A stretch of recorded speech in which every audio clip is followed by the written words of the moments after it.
Hello, Welcome everyone. along. Please make a lot of noise to welcome the one and only M.I.A.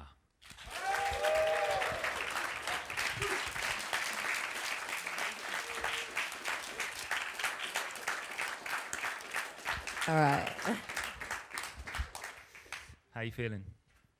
Really hungover, but bear with me, and hopefully I'll have some Red Bull and feel better. Where have you just come in from? New York. I just did 2 shows at Terminal 5 in New York City, and just flew in now. And yeah, I have a show tonight, obviously. So I'm a little bit hungover. Yeah.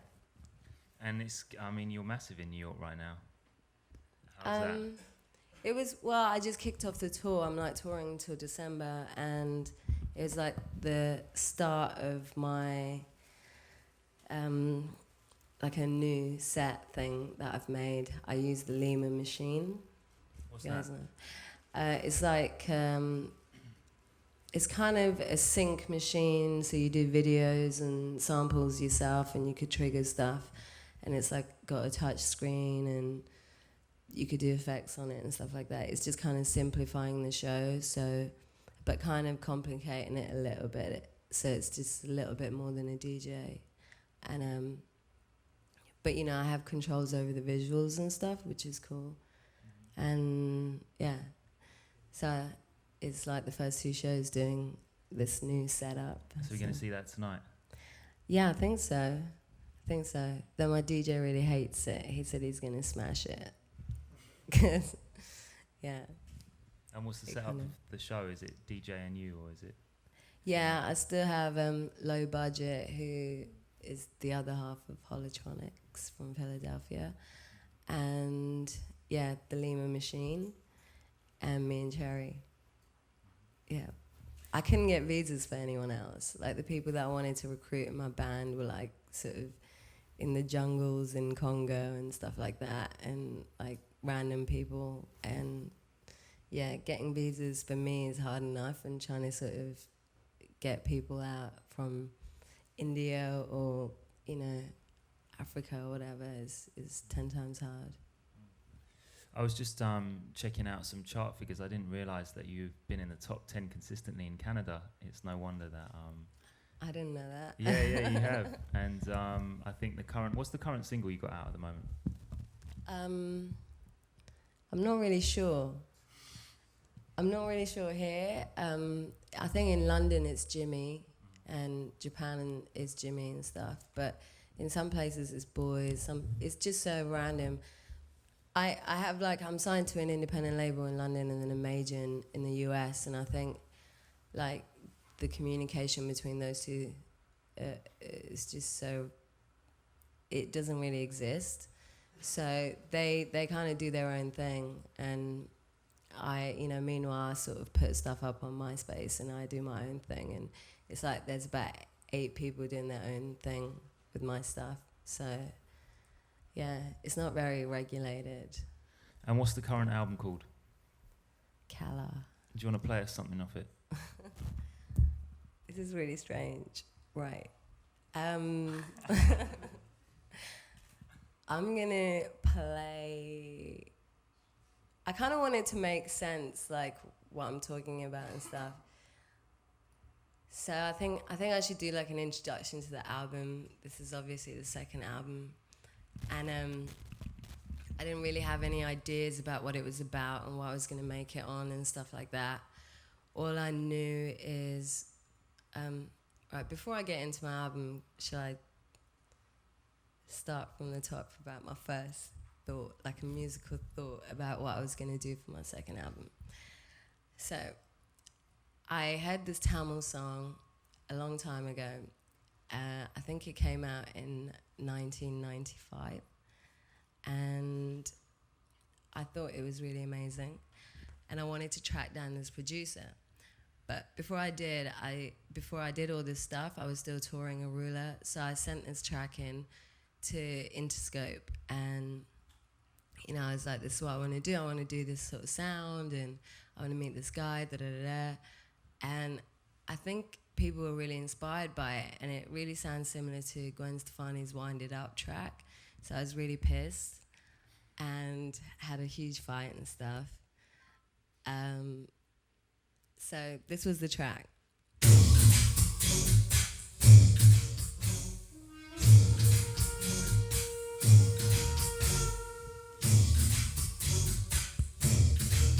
It's really bad quality because I ripped it off a video.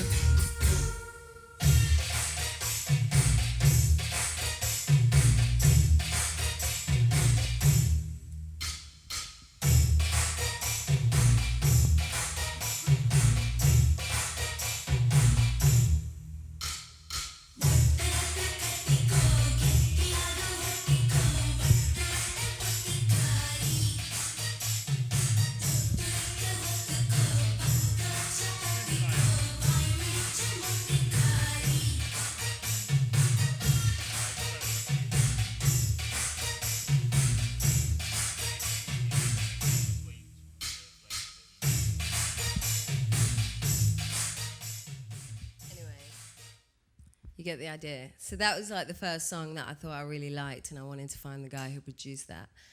And then when it kind of, you know, Gwen Stefani put out Wind It Up like the next week, I was really pissed about it.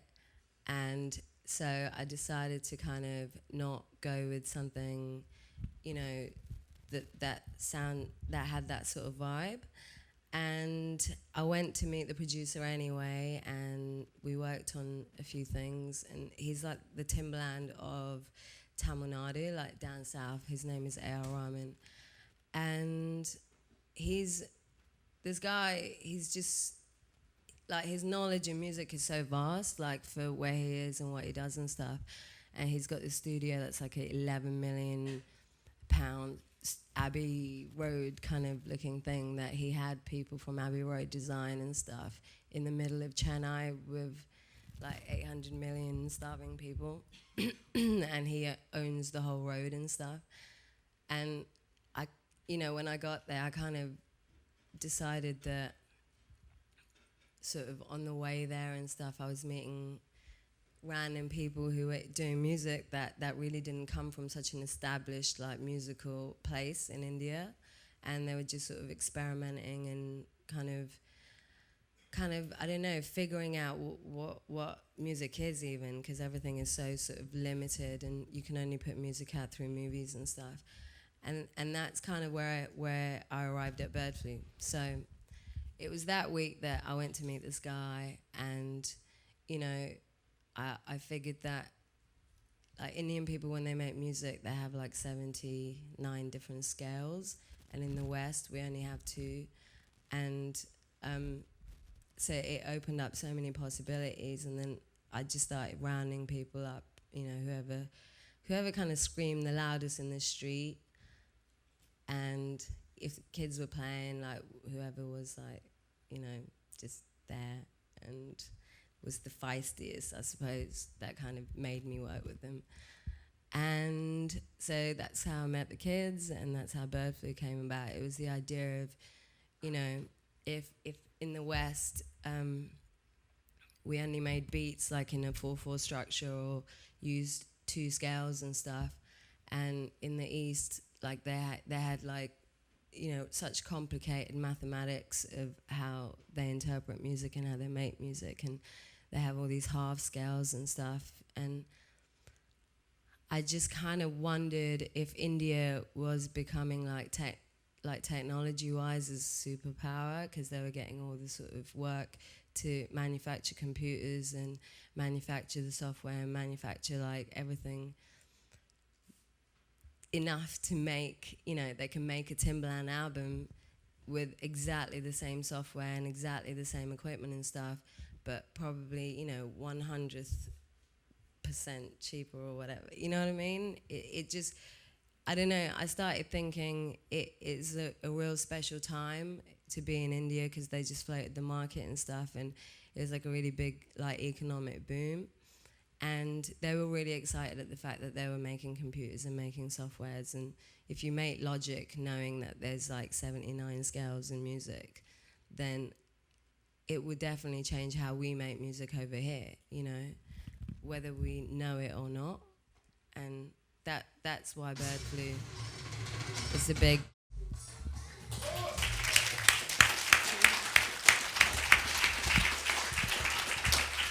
So that Bird Flu song is just basically, you know, in the end we kind of got A.R. Rahman, the producer that I was supposed to work with. He gave me a contact to his, you know, musicians basically. So I had like unlimited amount of people that I could access, that whether, you know, whatever instrument I wanted, and real like amazing talented musicians and real musicians. And but I kind of set up in a cupboard, and I didn't really work at his studio, and I worked at his like auntie's studio, and it was just like a little room, and they had like one, you know, monitor speaker put in there for us, and there's like thousands of cockroaches and stuff, and it was really run down, and no one really used that building. But we were just in there because we didn't want to, like, if you go to the posh, when they make music in India, if you go to the posh recording studios or any recording studios, it's like a real spiritual thing. Music's like a really important spiritual gift from the gods type thing. And you have to take your shoes off, and you have to be really respectful, and you know, it's like it's almost like working in a temple. And so it was really difficult because I was with Dave Switch, and Dave, I don't know how to say it, but he consumes a lot of beer. And I think he has like a bottle of beer a minute or something.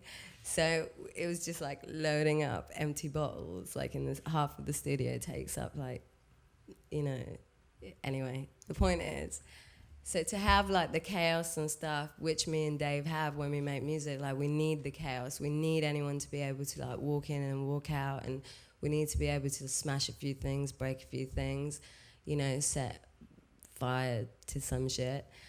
And that kind of chaos, it was really impossible to get in a really nice, clean place. So I think Bird Flu probably has, like, it's a bit dirty because of that, you know? Like, you turn your head and there's like 1,000 cockroaches that have eaten your lead and stuff. And it's really makeshift. That whole song kind of reminds me of that. And then when we made the video, we tried to sort of capture that whole thing. And was most of the record recorded in India then? no, what I did is I started it off with Bird Flu, but what I wanted to do was just basically build the skeletons in India. So I had the 505 there, and so I was playing stuff and getting real musicians to play stuff back to me. So, you know, most of the time when you make music, you start off with like an organic sound. You know, you play the instruments, then you put it into Logic, and you make it sound more digital, you know, or it ends up that way by the time you finish. So I wanted to take something really like synthy and digital and really fucked up and glitchy sounding on the 505, and then get like real musicians to play it on their like coconut violins and weird instruments that they'd made that was really organic. And I felt when I was in India, just dance music and generally in like hot club culture, that where we were at the time, it was all going towards that whole like justy sound, you know, which is where we are now. And everything's like a 4/4 beat, and it's just sort of bringing back that boom, cha, boom, you know, sound that I think in England I've always related it to like a real like IB3 kind of thing, you know what I mean? And when the new kids were picking up on that sound and bringing it back, I just felt like it was really important to bring something really organic to it again. And you know, if you had like 100 producers who are going to go and do that sound in the next like year or a year or two, someone has to be in the game and sort of fuck it up and bring other elements to the pot. And I think it's all right to try and go to India and dig up like 30 drummers from a village, you know, like there were funeral drummers and stuff, and get them to make music for the dance floor here, just to just to sort of keep it moving. And so that's how it started. So I recorded all the core sort of instruments there. And then at that time, Dave wasn't there. And I went to Trinidad and Dave met me there. And we started putting it together there. So I think the first sort of like main songs, apart from Bird Flu, the first sort of 4 or 5 songs came out of that. And we made Boys there. And you're mentioning Dave Switch, who's a producer from the UK. I know that's a very significant working relationship for you. I'm just assuming you all know everything. I think that for those of us in the room that don't know who Dave is, do you want to fill us in on Switch Productions and how significant that has been to your albums? Switch initially made a track of my old album, which is Pull Up the People. This one.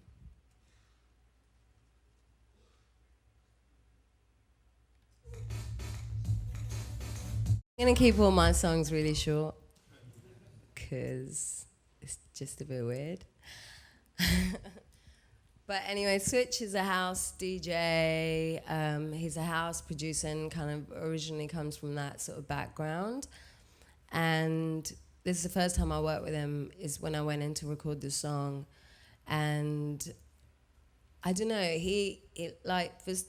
for England at the time when I was making this album, like it was a really weird moment because I felt like there was definitely change in music and there was something going on, but there was no clubs that played like this sort of mid-tempo music, you know what I mean? You either had like grime stuff that was going on, like real urban clubs, or you had like dance clubs that played like, you know, just like trancey, housey kind of dance music. Like Fabric at the time was, you know, which is Dave's now resident, sort of, he runs a once a month thing at Fabric, this club in London, and they've become like a supporter of this sort of sound, and they have artists that are part of this scene to play. And how do you describe that sound? What is that sound? I don't know. I still don't know. I mean, somebody told me that when I started writing, they said, oh, you don't have to come up with a name because the journalists do that for you. And then, like, no one really thought about it, and I think that became my whole thing. They were like, what the fuck is it? And I was like, okay, that's kind of cool. After like 3-4 times, I thought they'd think of something, but no one has. But there definitely is a wider association, certainly in the press, in terms of, and musically as well, in terms of, you know, DJs like Switch and Sinden and Diplo, Holotronics, Low B, and, you know, artists such as yourself, and maybe even an artist like Spank Rock, and, you know, that is like recognized as a scene. Do you feel boxed in by that, or, you know, does that make it more powerful? No, I don't feel boxed in. I think it's important to have. I think when you make new music, it's definitely important to people are always going to be inspired, and it's good to have like some sort of thing going on. And I don't know, it's interesting though, but in England it just didn't happen at the time when I was making it, so it was really, really difficult. And I think here in America it already started, not here. Canada. I know, not here. It's because I'm flying America. And I flew here today. But I think, yeah, in America it was already happening, and I kind of caught that time, like it was some weird timing, and but now in London it's so big. Like everywhere you go, every club plays exactly that sort of piracy funds terrorism style thing. You know, you have like Baltimore Club, you got Bally Funk, you got dancehall, you got, you know, it's just like a real mishmash of stuff, and I mean, but those musics that you just mentioned are from far-flung corners of the globe, you know, Bailey Funk from Brazil, Baltimore House, you know, like even crunk, hi-fi, all of those things seem to go into the pot. Yeah. I mean, to me, I thought it was quite an obvious thing. You just play what you like, and if you have a diverse taste, then it makes sense. But I think as a producer, it was really difficult, like, as producers go in England, it was difficult to meet people who were really open-minded, and Dave was the first person that I met who was really open-minded, who could also like develop at the pace of whatever this thing was moving at, you know? And, you know, you could bring people to Dave and he gets it and he'll sort of try and do the best with it and stuff. And I found that really inspiring and really refreshing, which is why I wanted to work with him, because you could take him anywhere and, you know, dump him in the middle of nowhere and be like, here's a stick, make me a beat. And he can do that, or you can introduce him to someone, you know, that makes like really amazing music, and he can find his way around it. It's really good. Talking of which, you've both recently been in the studio with Timbaland, is that correct? No. No? Oh, I bumped into him and he said that you're going to be working with Timbaland. Is that not true? I did on Kala, okay. Yeah, and he's been working with Tricky at the moment in LA, and yeah, I think Wes said that he's working with Missy, but I'm not sure.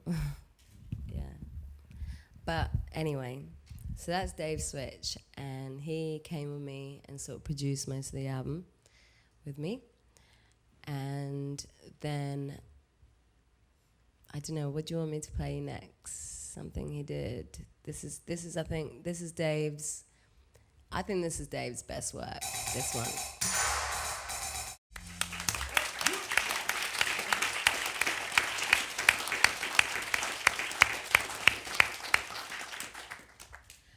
I think in that one it's really obvious what I was listening to at the time. Well, it's the Pixie song. It kind of came back because it's the only one I know how to play on the guitar, but not that one, the Gigantic song. And so I think I was just like messing around, and then, you know, that song is really amazing to me, and it just kind of happened. We put that together in a hotel room in India, and I think I had like 2 hours before I flew somewhere else, and it came together so quickly. Like it just didn't. I didn't really question anything. It just did it, and I was in a rush, and we got like somebody from the hotel to come and like whistle on the track and stuff, and she got fired. So we were all really pissed off. Like the manager fired her like half an hour before and stuff. So we were trying to get a job back, and so it was kind of yeah, it's just one of those things. I think sometimes when songs come together in like an hour or whatever is usually the best, and there are the songs that I kind of work on forever, and you know I never actually finish it or do anything with, and it's one of those songs. It's just like a quick, painless thing. I wanted to just maybe I should just play you something random. I wanted to play you like mine and Dave's favorite song. This is how we bonded, because he's so not the type of person that I'd work with. And why not? I don't know. He's just so like Dave comes from this place called Essex, and it's like not great. But you know, he's like a real like geezer. Yeah, he's a real geezer and stuff. But when I was young, I used to like hang out in East London, which is kind of like on the way to Essex. And that's kind of where XR2 comes from, hanging out with like these Bengali gangs and stuff. And we used to go raving all the time. And this was our favorite song. And when I was 15, this was my favorite song, and Dave is the only person who knew it and had the song, so that's how we bonded. But I want to play this song to you because musically, I think it's the best thing. Like I wanted to make something like this for my album, but I couldn't go there because I think you have to like be insane to make it, and I knew that if I'd gone there, I'd never come back. And like, when you're a musician, there's only three things that someone said there's only three things that could happen to you. And one is you become a drug addict, and two is you go insane, and three is you get hyper spiritual. And this one kind of made me think that I was going to go there with madness, so I stopped. But this is 7 minutes long, and I want to play the whole track because I think you have to live it. And So when I was like, you know, really young, when you hear it and you walk into a club, it's like the most amazing feeling. Like at 14, I used to sort of like jump out of 4-story high buildings and stuff just to make it to a club because, you know, I know my mum didn't let me out and stuff. But this gave me the strength to do shit like that, you know. You think you can fly and stuff. And it's probably the longest verse ever rapped on a beat, and it breaks records for me. So here we go.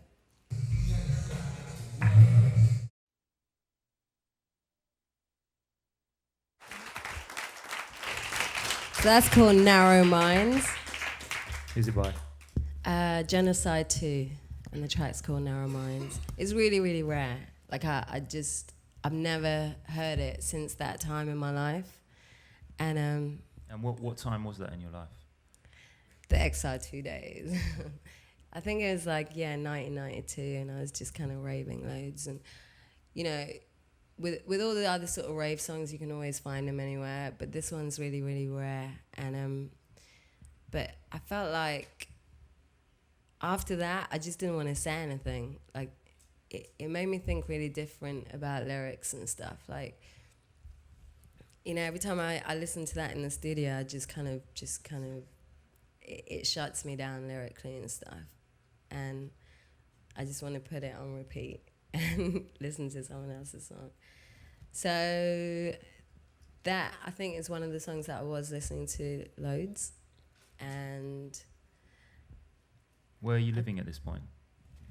maybe I should just play you like some music around that time in London. I think England was it's a special place for, I think, pushing limits and making music that's kind of I don't know, it just felt like they're just more experimental, and it's sort of not so precious, you know what I mean? It doesn't seem so like I don't know, people that make sort of all the fringe stuff around, like the industry stuff, it has more, I don't know, to me it has more experimentation going on.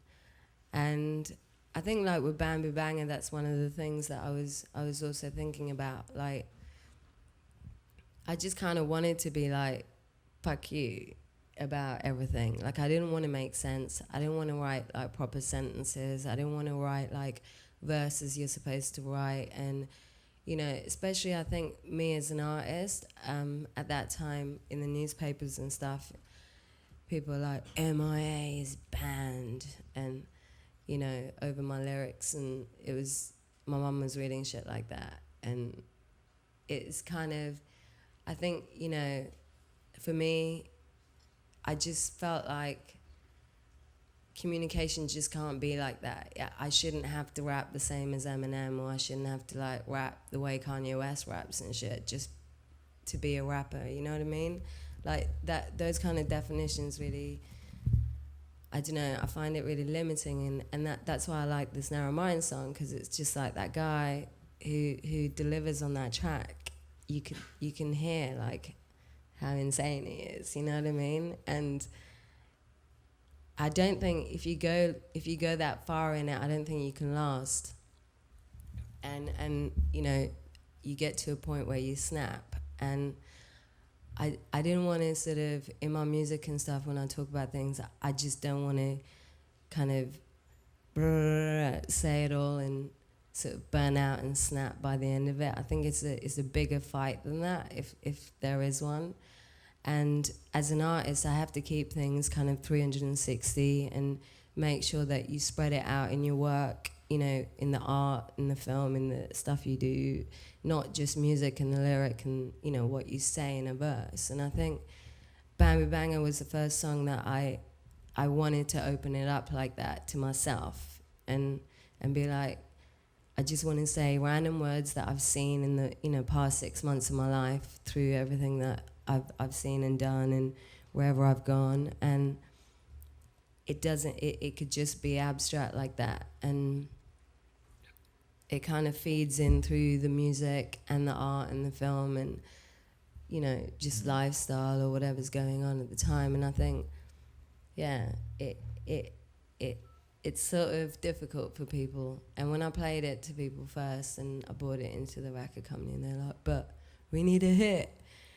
And you know, I think that kind of is the battle. You know what I mean? Everyone's like, "God, I wish you'd just work with Timbaland and come up with a hit." And I was coming up with Bamboo Banger, which kind of doesn't really say anything and keeps things really abstract and stuff. And yeah, I think it was inspired by this track somehow. I don't know. I can't really tell now, but You mentioned music, textile art, film. I know that you've got a background in both visual art and textiles, and also cinema as well as music. Is there a pecking order for you? Where does music come in the priority list? There is music number one, or is it all just art to you? Is it all the same?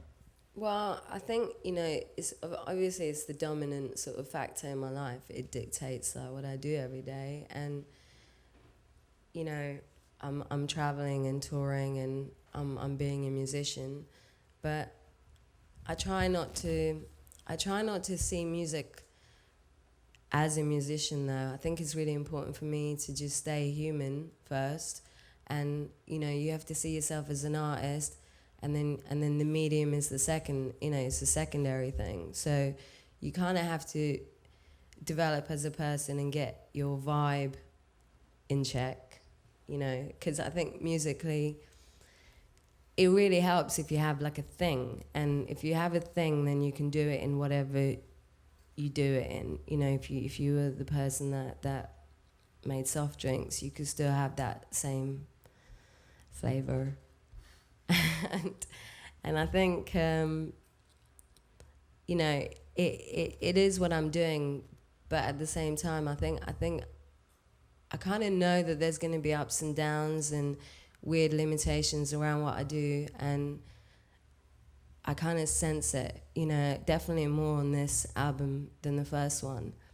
And on the first one, like I wanted to make a political album because I think it was necessary for the time I made it in, and now I just want to do it to be annoying, and it really feels like since Arula on this album, like I have so much more like trouble with immigration and just trouble generally in random. Every time I enter a country, I have to sign like special sheets that talk about freedom of speech, and whether it's What kind of lyrics have put you in that situation? well, I don't even know if it's the lyrics. The thing is, it's my immigration problem stuff is kind of more to do with I think my dad, and because I just don't buy it. Like, I don't think that you could get in trouble for saying PLO, which is just bullshit. And I've heard, like, Wu-Tang say it, like, 1,000 times. And, if it really is about sort of being able to say things if you're an American citizen, and then you can't say certain things if you're a non-citizen, that's just a bullshit lesson to learn.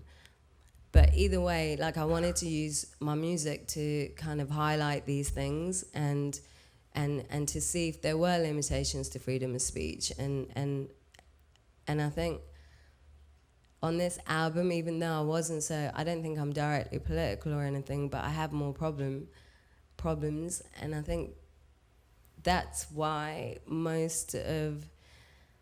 I think lyrically and stuff, what I was trying to do is just keep it sort of, keep it in a way that told me things, you know what I mean? You put certain things out and they're like codes, and how people react to certain things, you could get it back, and it's something else that you build, That's kind of how I was thinking when I was making this album. I was like, this album isn't like, oh, here's my music, I'm making music, and this is an album, and here are my songs, and this is what I learned in production, this is what I learned as an artist, this is what I am as a performer.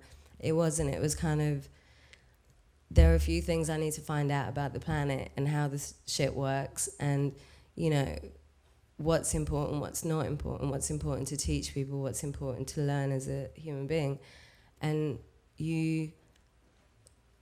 it's like a stepping stone for me on this album. So you kind of build up sort of codes or structures and stuff, and it's in the making. And so depending on this, I wanted to figure out what I was going to do next. And I don't know if that's music, you know. So. And have you Does found? that? I'm sure it might. Yeah, makes sense. Okay. Do you find, have you found that, like, as you've blown up in North America as a kind of cool UK artist and being seen that way, and as certainly an artist that is very popular in the fashion press and is arguably seen as fashionable, that somehow has undermined your ability to get your message across, and the fact that it diverted people's attention away from the fact that you are actually saying something quite important and political in your records? No, because I think it's all part of it, you know.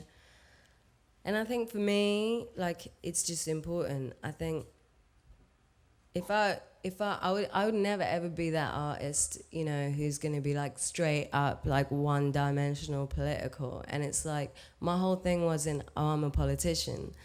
It's like I'm a civilian. Just certain fucked up shit happened to me, and I'm gonna talk about it. And sometimes, you know, it's not even like in Arula, only like, you know, 3-4 songs are about that. You know what I mean? The rest is kind of like $10 and stuff. It's got nothing to do with it. And there's loads of songs on there that's kind of got nothing to do with it. But it's also my history and stuff. But do you want to mention that? Because you mentioned your dad before, but it might be best to put that in context for people that don't understand what you're referring to. Well, my dad, he was a revolutionary in the 70s and stuff. So I grew up in Sri Lanka, and when I got to England, blah, blah, blah, so much stuff happened. But when the Iraqi war was going on, I just felt like it was really stupid, because I went to Sri Lanka that year and actually got to know exactly the ins and outs of what was going on. Like, there was like a systematic genocide. The Tamil people were like banned from doing the census report, which means technically you can wipe out a whole race without having to account for them. So they were shrinking in numbers, and the population was just like sort of phasing out. And when the people tried to come and tell me, whether it was like Amnesty International people or just random people that just had shit happen to them, and they were like really horrible stories. And so I filmed all this stuff, and I got into so much trouble. And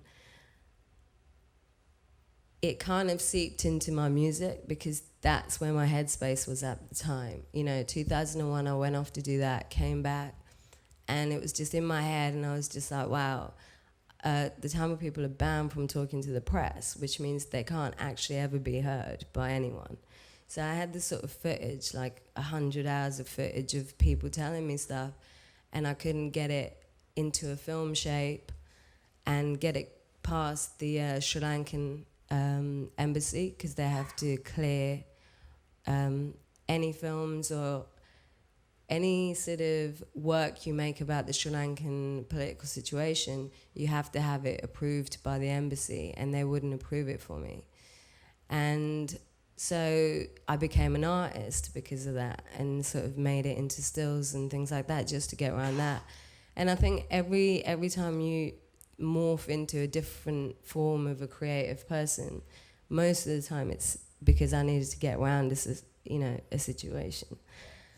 And I think that just sort of bled into music. And at the time when I was making music, I kind of am a life experience artist, you know what I mean? And that's, I think, is one of the important things to teach people, that you have to, if you get your inspiration from the shit that happens to you, then no one can really tell you shit, you know? And also, you never run out of it, you know? It's like, it's just a bag of fuel, and you just have it forever if you sort of learn to get good at sort of using yourself.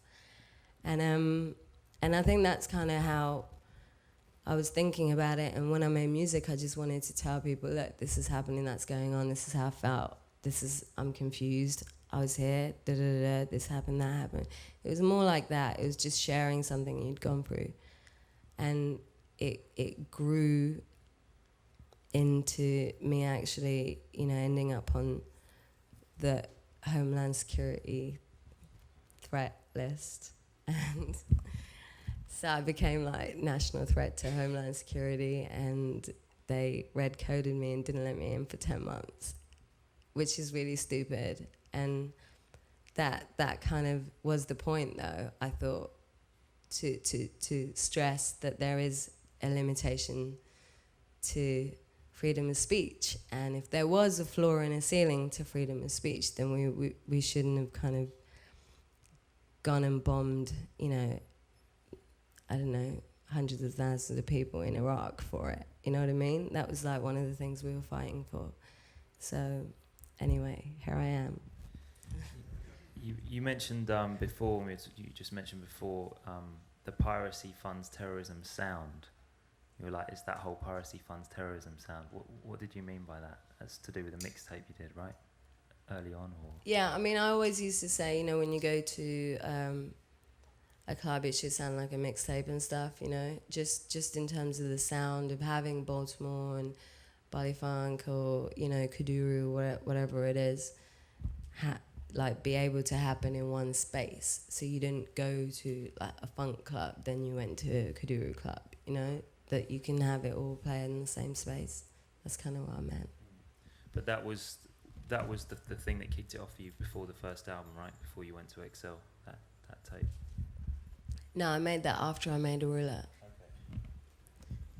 Okay. I made Galang, and it was I put it out as a white label, and then I was working in a shop, and it was getting already played on the radio and stuff, and DJs were calling me, like BBC Radio and stuff. And they're like, hey, I like your song. And I was like, there's $26.99, please. And yeah, I kind of became a musician after that because I couldn't fight it, So let's hear that. It was the underground hit in the UK. I think it went to number 7 in the charts in Canada in the same year. So have you been studying the charts? Yeah, I have. I don't study the charts. Shit, I hope I have it.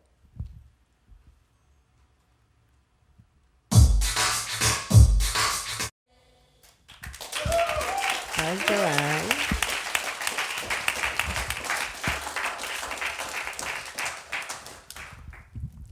So how did that one affect? That was the big one, right? That was when XL called you up after that one. Yeah. So XL, basically, I was living down the street and they were the closest record company to my house. And I was that poor.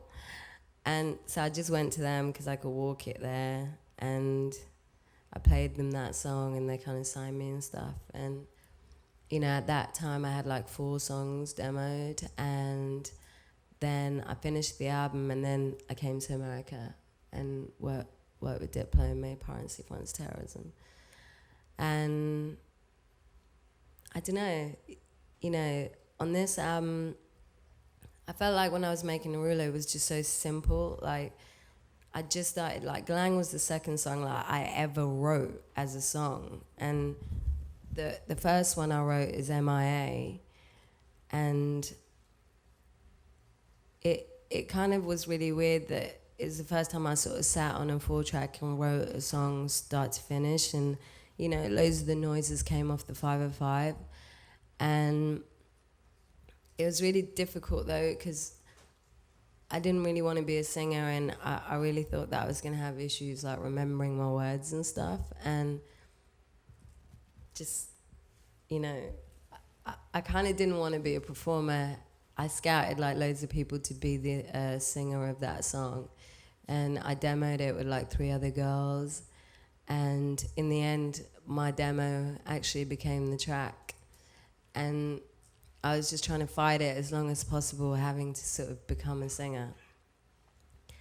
And yeah, I think on this album, I had to sort of get away from that sort of thing and become more, I had to think about it more like an artist. And I think this whole album, Kala, like, I was having immigration problems, so that became like this sort of nagging thing in my head, which was making me have to, like, travel all these places, but I just wanted to stay at home.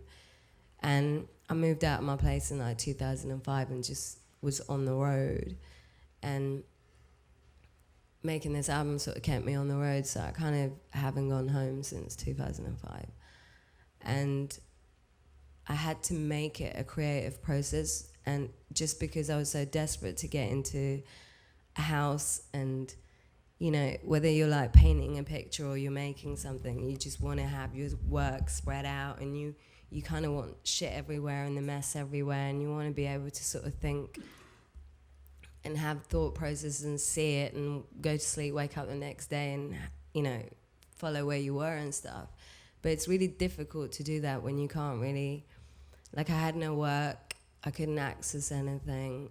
You know, my apartment was just sort of like a no-go area, and I didn't have just things that inspire you, you know, around you and stuff.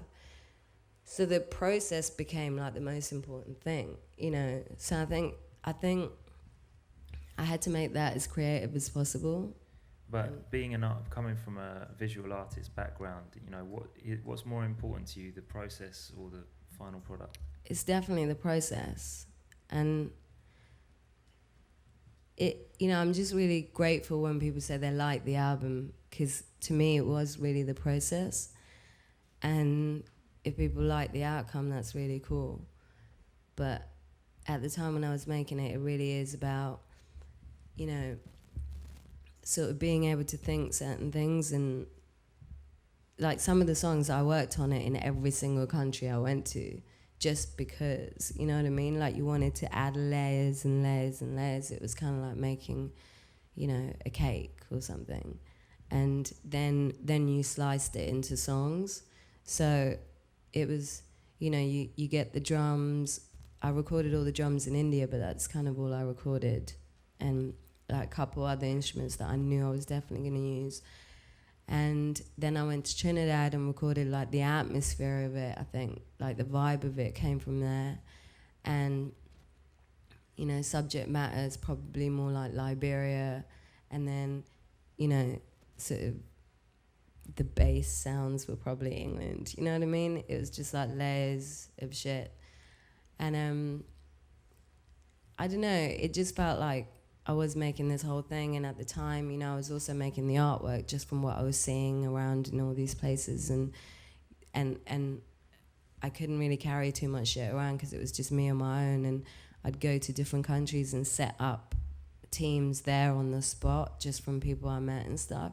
So certain places I went, I just really didn't know anyone there, and you kind of have to make the connections and build up things right there and then on the spot. So that became like the thing. Like, okay, you've got like blah, blah, blah days in this place. Like, how good are you going to be at meeting, you know, people that are like-minded and sort of get to what you need to get to, you know?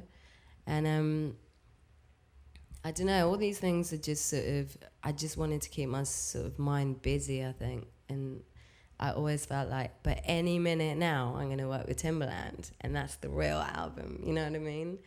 And I think now and again, because I didn't really have any access to the record companies and stuff, and no one from Interscope and XL kind of had any contact with me until I'd sort of made like 10 tracks for the album. So I don't know, I just kind of really felt like I was in the wilderness with it. But it was trying to sort of be using the world as like your big studio, you know what I mean? And talking of which, I mean, recording all of that stuff in so many different locations, what equipment do you use? What software do you use to do that? What makes your life easiest in terms of when you're laying down drums in India and then recording vocals elsewhere? You mentioned that you did that track with Dave in the hotel room. Yeah, no, we just had this laptop, and wherever I go, I hire speakers. You know, like in Trinidad, I went and rented a little spot, and it was next to like a football pitch where they have like, you know, Saturdays and Sundays they have like parties and stuff and sports day shit going on. So I just kind of went to one of the parties, and the DJs who were there, I just asked if I could rent the speakers of them once they're done with the party, and so I just had like outdoor speakers, like, you know, normal shitty speakers, and then I kind of set it up outside on the porch in the front yard bit, and that's where we made like boys and stuff. So, you know, in the back you can hear the atmosphere, like on Far Far. The song, which is like a bonus track on the Japanese version, this, I think you can really hear the atmosphere on this, because yeah, it's really difficult to get. We were playing the track, the beat off through the speakers, and we didn't have headphones and stuff, and we didn't have mic stands or, you know, just anything. We were just making it on the fly. So we were playing it in the speakers and singing, and you can hear it sort of double tracked and triple tracked, and, you know, the crickets were getting quadruple tracked, because every time you do like a layer of vocal take or whatever, everything was getting tracked twice as much in the music. So it started automatically having like a weird sound. And on this track, I think you could tell the vocal sounds, you know, it really is about where I recorded it. Sorry. Anyway, on that one, you can really tell, like, the sound is really affected by your environment. Well, Logic? yes, Using Logic? Logic. Yeah. That's it, actually. We just use Logic. At one point, when we recorded in the cupboard, like A.R. Rahman, he used to come down and send his people and stuff to spy on us.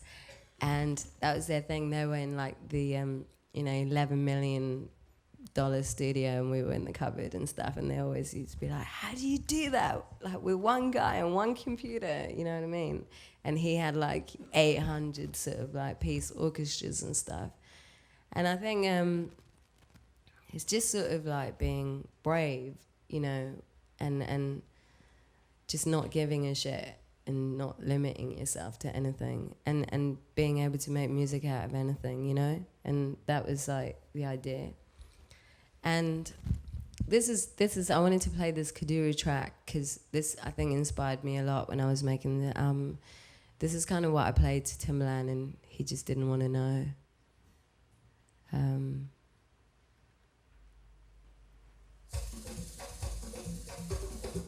Anyway.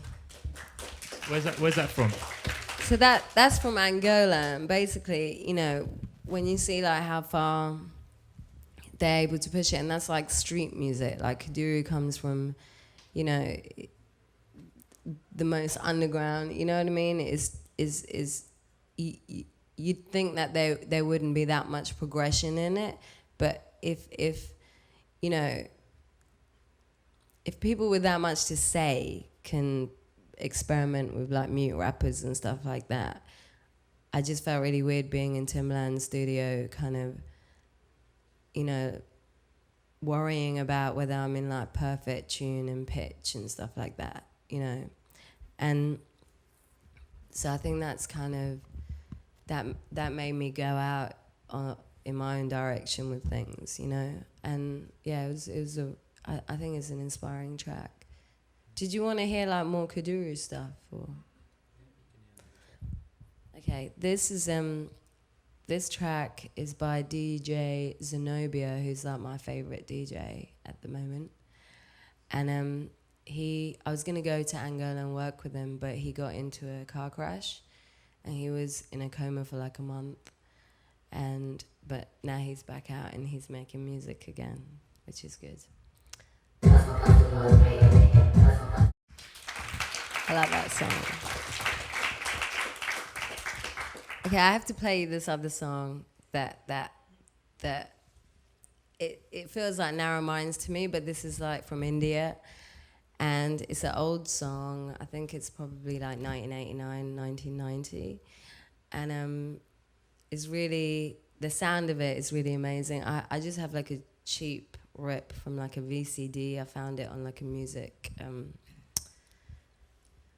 what do you call it? Like a music video VCD thing in India in the market.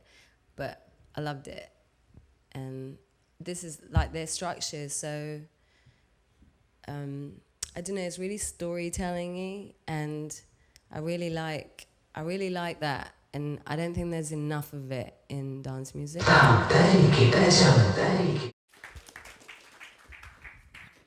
How important is video in terms of your music and expressing your music through video, and how much of a hand in your own music videos do you have? Certain ones, I mean, like Bird Flu and stuff, you know. At that time when I made it, I was in India, and I kind of wanted to contain that as a whole project, you know?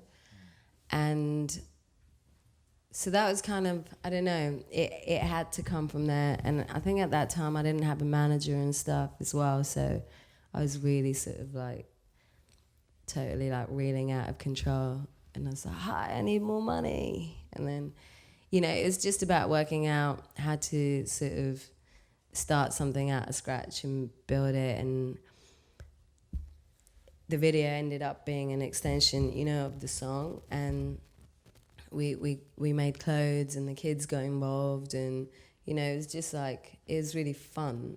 So that ended up being what it was, and totally like 100% like just my thing. But there are certain videos, like with Jimmy, it's like a video that I wanted to just hand over to someone else and go, if you're gonna make like, you know, it was kind of like a piss take at the record company, because they were always like, you should make like a shiny video, you know. And I think I was like, fine, I'll just hand that song over to someone, because I made that song as like a piss take for the record company, you know, because they kept saying, but you need to make a hit. So I just wanted to make like a song that sounded really super sort of pop, and I wanted a video like that as well. And I think I didn't want to have any hand in it, just so that I could see, you know, how they would dress me and how they would shoot me. And, you know, by the end of it, I kind of thought I'll end up with a video that I could put speech bubbles on and exactly explain what was going on. But I kind of, yeah, got into other things by then. And I'm going to make a Paper Planes video. So that one, I think I'm going to sort of just keep it to what the song was about and how I came to that song, you know? What is that song about? Well, it's about lots of stuff. But one of the things was when I moved to Brooklyn, I live in this neighborhood called Bed-Stuy, and Bed-Stuy is really interesting because it's got like this real like new African community that's moved in there, and they live on top of like the hip hop community that had been there, and that part of Brooklyn is really famous because I guess like Biggie and Jay-Z and Lil' Kim and everyone comes from there and stuff. But the new African immigrants, there's a lot of like Bengalis, Senegalese, like Somalians and stuff. Those communities, they don't really care about the hip hop element, you know, that exists there, and they've built their whole new thing on it. And it's really, really like concentrated, you know, a real like intense neighborhood. And it kind of comes from that, like just, I don't know, the most intimidating thing an immigrant can say when they come over is, I don't know, I just feel like the most, it's just one of those sentences, the most cliched thing that everybody always says is, oh, they're just going to come and take our money and come and take our jobs. You know what I mean? That's like how it is in England, and it's always like the most said thing. And it kind of comes from that, to see all these people, and they're really vibrant and amazing, and they totally add to the culture. And they really have like a sense of community in the middle of, you know, New York, which is a really weird thing, because it seems like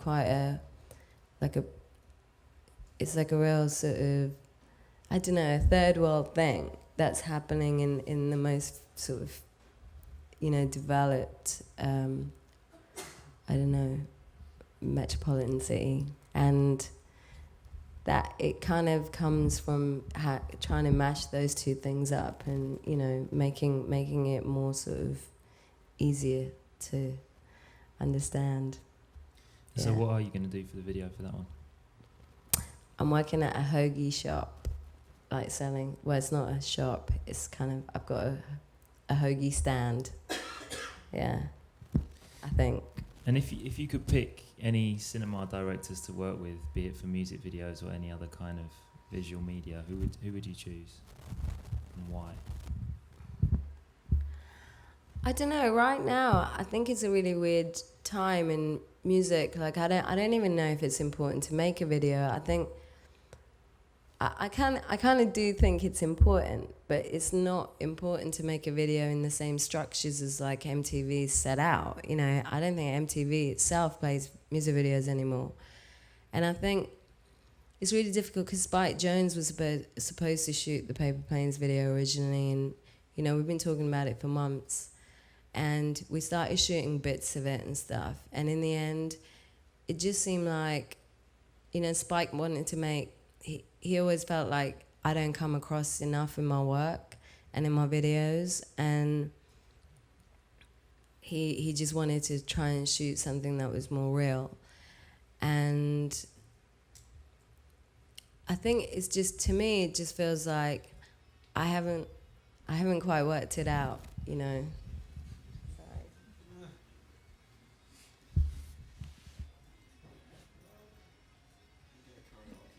Yeah, no, I can't find it. My bag's a mess. One thing I was going to ask you is about internet and you know how Off in a minute. how you know, around the kind of Galang period and when you first started making music, how important was internet and MySpace and all that kind of stuff to what you do and getting your message across? Honestly speaking, in the beginning, it wasn't. I mean, it's important to. It's kind of as a person, it wasn't really important to me. Yeah. I never sort of spent time on the internet and stuff, and like, honestly speaking, in England, I think 60% of the working class don't have a computer still. You know, so if you're talking about like street music and stuff. I don't know, those kids are not on the internet, you know what I mean? Yeah, like if you go into middle England and stuff like that. And I think I always sort of felt that it might change me and it might change the way I think if I opened it up. But then when I made Galang, like that's like the main way it spread. And, you know, and then I began to sort of embrace it afterwards, thinking, shit, that's exactly like what we need to do. Like when you go to Liberia and stuff, like that's like the most important thing you can actually show someone and give someone, you know. Like I have problems with Black Star. It's like chaos, like working with Black Star, because he doesn't have like emails, he doesn't have, you know, like you can't actually contact him. And just... Where's Black Star? Black Star's from Baltimore and who made The Turn with me. And he's amazing as a producer. He's just so amazing. But he has like real life like issues, you know what I mean? You go there, every time I go down to Baltimore to work with him, he's in jail. And I have to like bail him out, spend like days waiting for him. It's the only like time I ever call the lawyers and stuff at Interscope. And, you know, and they're like, what? It's like, I need to get someone out of jail. Like, could you call someone?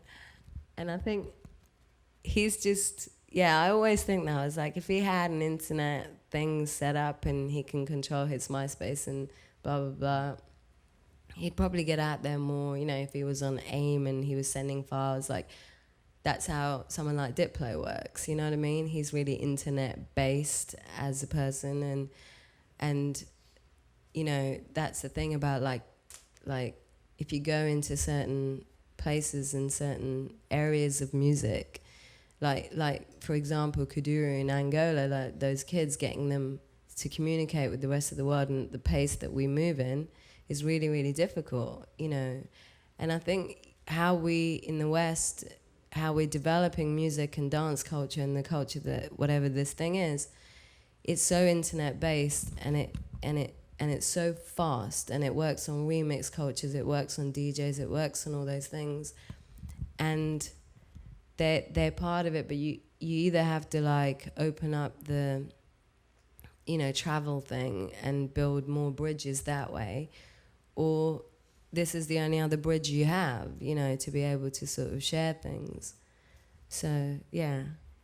I mean, how do you meet these people that inspire you then? Because I mean, you mentioned Diplo, you mentioned someone from Baltimore, you mentioned people in Angola. If these people are not people that you're communicating with on Instant Messenger or MySpace or email, how did you meet Diplo and all these people? I mean, I go there, but like how do you contact them and say let's work together in the first place? How did you bump into them in the first place?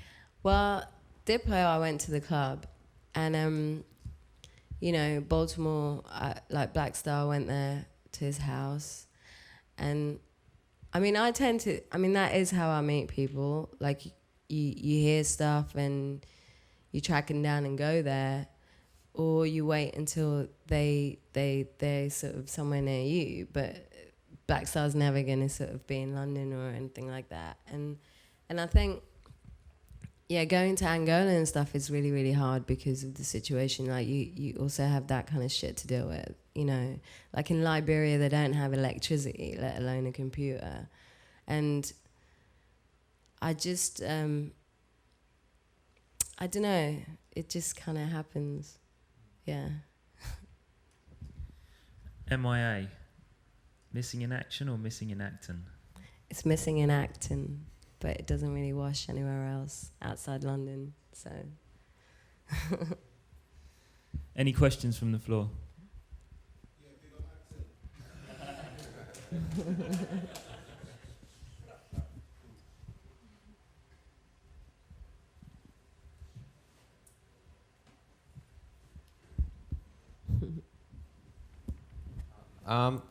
Just a question, like you produce these tunes with others and by yourself as well, do you? Like, you know what I mean? Like, do you produce them solo, some of them? I think on Arula I did more like sort of solo stuff, and I usually tend to have ideas, say if you make something on the 505, then I take it out of my space and, you know, then I get people to add whatever they need to on it. Like Galang is kind of like that. Like I kind of made it on a 505, and then Steve Mackey and Ross Orton, they helped me sort of add like the bass line and the Moog stuff, all the analogy sounds, you know, because I kind of don't have loads of equipment. So yeah, it kind of comes out of just, I don't know, it's kind of random sometimes. But with Switch, he initially came on the project as a technician. Like I wanted him to do all the technical programming stuff. But it's not that clear cut. Like, you know, I think when you're in the moment and you're making something, it's really important that you just create and not think about shit like that. And, you know, you just have to let it evolve and go wherever it needs to go, and then sort it out afterwards, you know. Yeah. And also, like, how much of it, like, it's really raw. I find your production and your tunes, and I like that. And how much of that, like, when you're writing tunes, like, how much, like, is it all just, like, a lot of it's just off the vibe, you know, what you're feeling? Like, how much goes in, how much effort do you put into, like, you know, fine-tuning your sounds, like EQing sounds and your mixes and stuff, and, like, and what percentage of it goes in, of your energy goes into that, as opposed to what energy goes in just into the vibes of your tunes? I think on this one I fine-tuned quite a lot, you know. On Arula, there's just like nothing.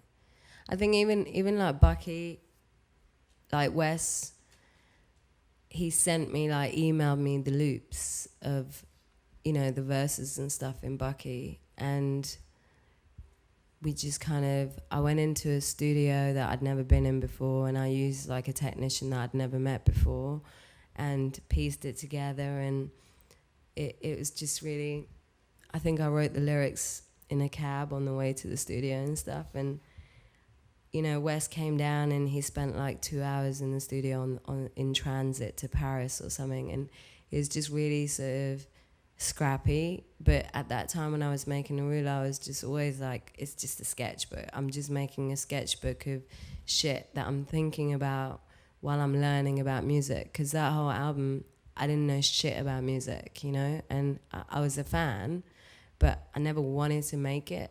And then I discovered a tool, and it was just like having a toy, and you want to like test out the limitations, and that's what it was to me, like that whole album.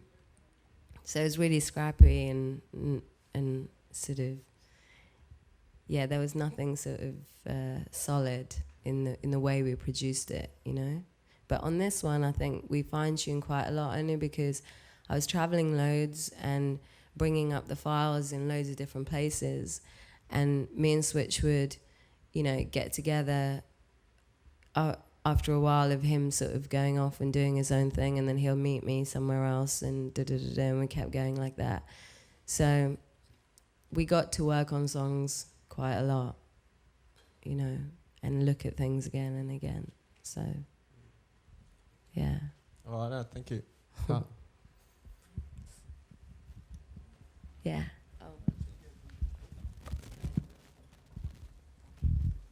Yeah.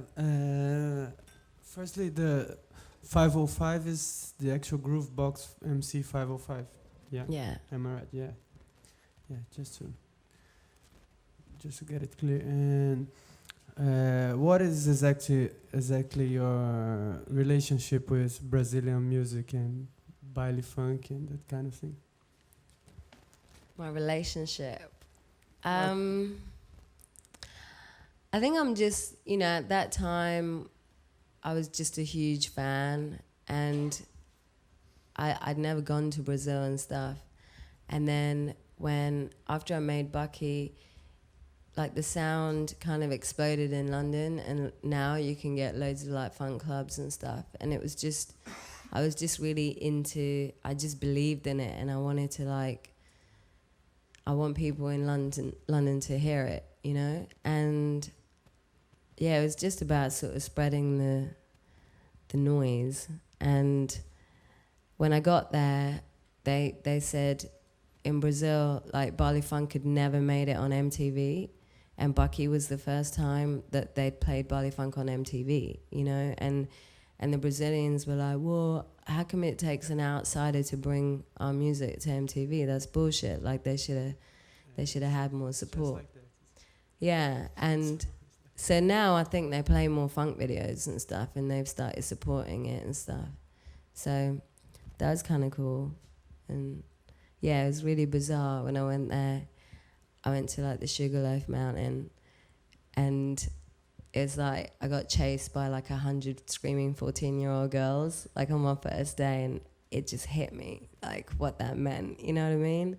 And before then, I was just sort of in London trying to convince people of like this music and stuff. And I don't know, I love Brazil and that whole vibe. I just think the funk infrastructure probably has to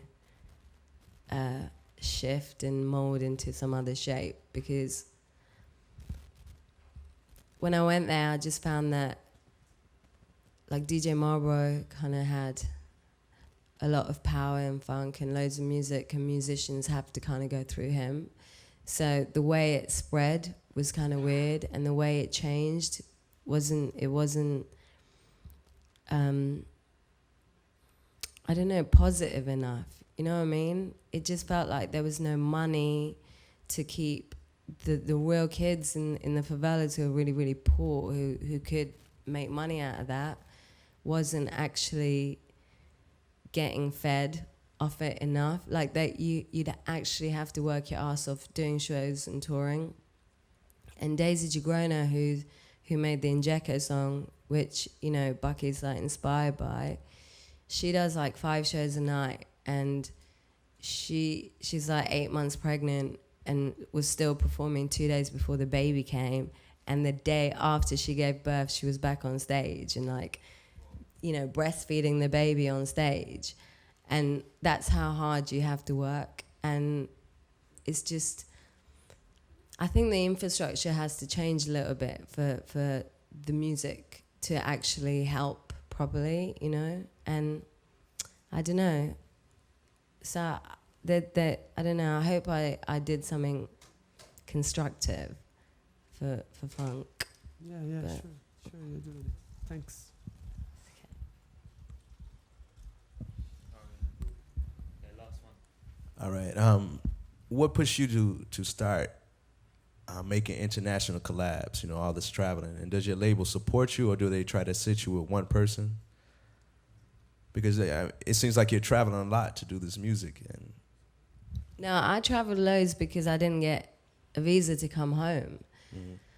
So I just didn't want to stay in London because I actually didn't have a home there. So I was on people's couches, and it's really shit and boring sometimes. It rained all the time. So I was like, I've already done a ruler like pretty much based in London. I just didn't want to make the same album twice, you know? And the difference between Arula and Kala was that I had money, you know? So if you're gonna spend like 100 grand and buy a beat of like Polo the Don, I might as well give that 100 grand to like a whole bunch of people around the planet and just try and do something else. And I just figured even if the songs turned out shit, it's all right to just kind of spread or spend money differently. You know what I mean? I think that's what it is. You just have to build new templates of spending money in the music industry. But no one really tells me what to do in the industry because they've never had a Sri Lankan rapper. So I'm like, you don't know and I don't know. So we're both equal. You know what I mean? There's no point in them telling me what to do because it's not like, yeah, they have a template, you know what I mean? And I think the music industry really works like that. You're screwed if there's somebody else who's been before that is like you know? And your fight is harder with them, but if there isn't, you could pretty much say whatever you want and get away with it. And yeah, they kind of, it's kind of good to have a bank, but in terms of like what I make, it's sort of in the air, you know? I've just been told we've got to let you go to sound check, so I'm afraid that's it. But what time are you on stage tonight? I have no idea. 11. Oh.